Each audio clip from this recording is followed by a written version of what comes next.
छत्तीसगढ़ में सुरक्षा बलों का बड़ा ऑपरेशन एनकाउंटर में 31 नक्सली ढेर, 2 जवान भी शहीद। छत्तीसगढ़ के बीजापुर जिले में आज सुरक्षा बलों के साथ मुठभेड़ में 31 नक्सली मारे गए। आईजी बस्तर पी सुंदरराज ने बताया कि मुठभेड़ के दौरान सुरक्षा बलों के 4 जवान भी गंभीर रूप से घायल हो गए, जिन्हें इलाज के लिए अस्पताल में भर्ती कराया गया। इनमें से 2 जवानों ने इलाज के दौरान दम तोड़ दिया। अन्य 2 घायल जवानों की हालत खतरे से बाहर है और उन्हें बेहतर इलाज के लिए हायर सेंटर रेफर कर दिया गया है। सर, क्या कुछ घटना है आज की, डिटेल बताएंगे? जिला बीजापुर के नेशनल पार्क इलाका में प्रतिबंधित एवं गैरकानूनी सीपी माओवादी संगठन की नेशनल पार्क एरिया कमेटी तथा तेलंगाना स्टेट कमेटी के माओवादी कैडर्स की उपस्थिति का सूचना के आधार पर Bijapur DRG, Bastar fighter, STF की संयुक्त बल अभियान के लिए रवाना किए गए थे। अभियान के दौरान आज दिनांक 9 फरवरी को प्रातः 8 बजे से अनेक बार माओवादी एवं सुरक्षा बल के बीच में मुठभेड़ हुई। मुठभेड़ के पश्चात इलाके के सर्चिंग में अब तक कुल 31 माओवादियों का डेड बॉडी रिकवर की गए थे। सभी माओवादियों का शनाख्ती की कार्रवाई की जा रही है। इस मुठभेड़ में हमारा 2 जवान घायल हुआ। दोनों घायल जवान का इवैक्यूएशन इंडियन एयरफोर्स के हेलीकॉप्टर के माध्यम से रायपुर में की गई। उन दोनों जवान की स्थिति अभी खतरे से बाहर, यह इलाज जारी है। और इस मुठभेड़ में हमारा एक डीआरजी का जवान, एक एसटीएफ का जवान का शहादत होगी। दोनों शहीद जवानों का पार्थिव शरीर को जिला मुख्यालय तक लेने के लिए व्यवस्था की जा रही है। अभी आसपास इलाका में सर्चिंग अभियान रीइंफोर्समेंट टीम्स के माध्यम से की जा रही है। सर्चिंग के उपरांत हम और विस्तार से जानकारी देने की स्थिति में रहेगा। और इस मुठभेड़ में कुल 31 बॉडी रिकॉर्ड करने के साथ साथ वर्ष 2025 में अब तक टोटल 65 डेड बॉडीज माओवादियों का रिकॉर्ड किए गए थे अलग अलग मुठभेड़ के पश्चात। देखिए, हमारी सरकार को 13 महीने हुए हैं और 13 महीने में नक्सलवाद के साथ बहुत मजबूती के साथ लड़ाई लड़े हैं। हमारे सुरक्षा के जवान बहुत साहस के साथ लड़े हैं और डबल इंजन की सरकार है, इसका भी लाभ हम लोगों को मिल रहा है।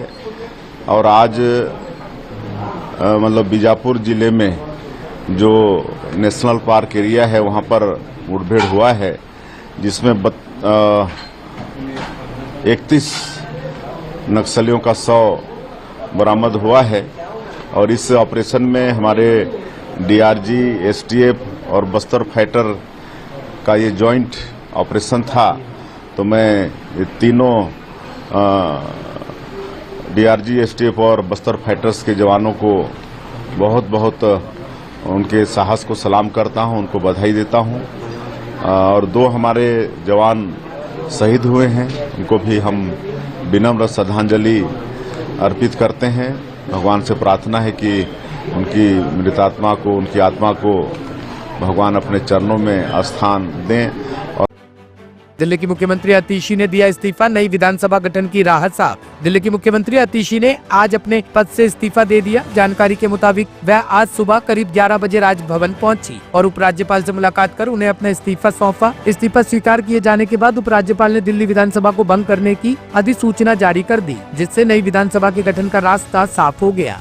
आम आदमी पार्टी के मुखिया अरविंद केजरीवाल जी ने आम आदमी पार्टी के नवनिर्वाचित 22 विधायकों की मीटिंग ली और उस मीटिंग में सभी विधायकों को दिशा निर्देश दिए हैं कि अपने अपने विधानसभा क्षेत्र में जो भी लोगों के काम हैं, जो लोगों की सेवा है, वो आम आदमी पार्टी के विधायकों को करनी है।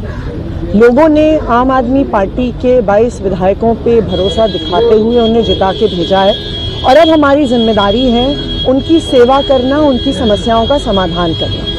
दूसरा, हमारी ये जिम्मेदारी है एक ऑपोजिशन की भूमिका निभाना। जो पार्टी जीत के आई है, भारतीय जनता पार्टी सरकार बना रही है, उसकी जवाबदेही तय करवाना आम आदमी पार्टी के विधायकों का काम है।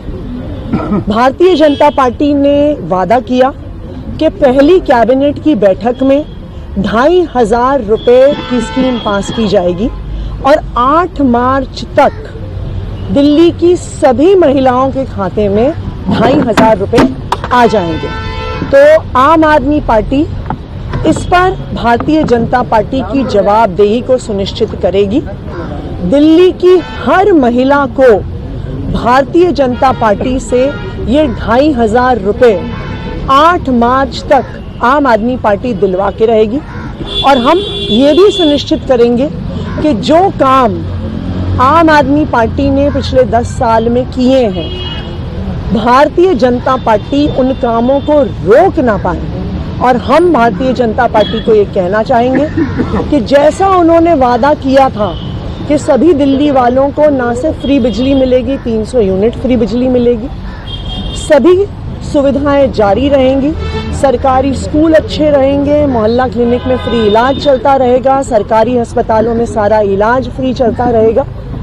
तो हम भारतीय जनता पार्टी की ये जवाबदेही तय करके रखेंगे, चाहे 2,500 रुपये दिल्ली की महिलाओं को देना हो, चाहे आम आदमी पार्टी द्वारा किए गए कामों को जारी रखना हो। मैम, एलओपी के बारे में कुछ डिस्कशन हुई है, कौन होंगे एलओपी? नहीं, अभी ऐसी कोई चर्चा नहीं हुई। वो एक बारी लेजिस्लेटिव पार्टी की आधिकारिक बैठक होगी, उसके बाद इस पे चर्चा होगी। बिहार पे क्या समीक्षा हुई आज, क्योंकि 62 से आप 22 के आंकड़े पे आए हैं, तो इस पे पार्टी अध्यक्ष के साथ क्या समीक्षा हुई है? क्या कांग्रेस को इसका बड़ा कारण मान रहे हैं आप लोग? देखिए, अभी तो इस पे एनालिसिस चल रहा है कि क्यों आम आदमी पार्टी की डिफीट हुई, लेकिन दिल्ली की जनता का जनादेश है, जनादेश का हम सम्मान करते हैं। लेकिन ये भी सच्चाई है कि जितनी गुंडागर्दी से ये चुनाव हुआ, दिल्ली के इतिहास में ऐसा चुनाव कभी नहीं हुआ होगा। जहां खुलेआम पैसा बट रहा है, खुलेआम दारू बट रही है, पुलिस वाले बंटवा रहे हैं, गुंडागर्दी हो रही है, जो गुंडागर्दी की शिकायत कर रहा है उसको जेल में डाल दिया जा रहा है।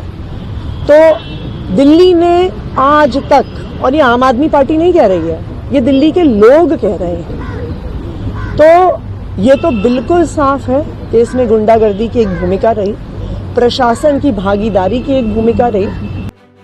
दिल्ली में 35 टुकड़े होने वाली श्रद्धा वॉकर के पिता की मौत, बेटी के अंतिम संस्कार का करते रह गए इंतजार। श्रद्धा वॉकर के पिता विकास वॉकर की आज मुंबई में दिल का दौरा पड़ने से मौत हो गई। वह अपनी पत्नी और परिवार के साथ बसई में रहते थे। श्रद्धा वॉकर की 18 मई 2022 को दिल्ली के मेहरौली इलाके में एक घर में उसके 28 वर्षीय प्रेमी और लिव इन पार्टनर आफ्ताब अमीन पूनावाला ने हत्या कर दी थी। श्रद्धा और आफ्ताब किराए के घर में मेहरौली में रहते थे। विकास अपनी बेटी श्रद्धा की निरीक्षण हत्या के बाद से सदमे में थे। वह अपनी बेटी का अंतिम संस्कार करने के लिए उसके शव के बचे हुए टुकड़ों का इंतजार करते रहे, लेकिन उनकी यह अंतिम इच्छा पूरी नहीं हो सकी, क्योंकि श्रद्धा के शव के अवशेष ही इस हत्याकांड में प्रमुख साक्ष्य है। इसलिए दिल्ली पुलिस ने इन्हें उसके परिजनों को हैंडओवर नहीं किया। इस मामले का खुलासा श्रद्धा की हत्या के लगभग 6 महीने बाद हुआ। ब्यूरो रिपोर्ट, टीम तफ्तीश न्यूज।